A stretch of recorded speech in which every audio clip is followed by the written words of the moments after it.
In this video, I'm about to show you how to withdraw from Phantom Wallet to bank account. First, choose a cryptocurrency exchange that supports the token you wish to sell.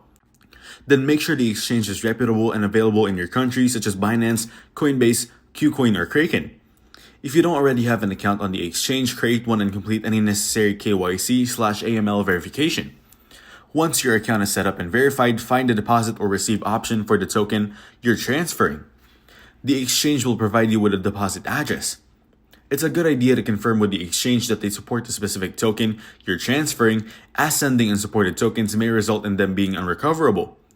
Next, open your Phantom Wallet, select the tokens you wish to transfer, and use the send option to transfer it to the exchange deposit address. If you're transferring tokens like USDC or USDT, make sure to use the exact deposit address for those tokens on the exchange. Once your tokens are in your exchange account, you can sell them for fiat currency, such as USD or EUR, through the exchange's trading platform. If you run into issues selling your tokens, contact the exchange's support for assistance. Thanks for watching. Don't forget to like and subscribe.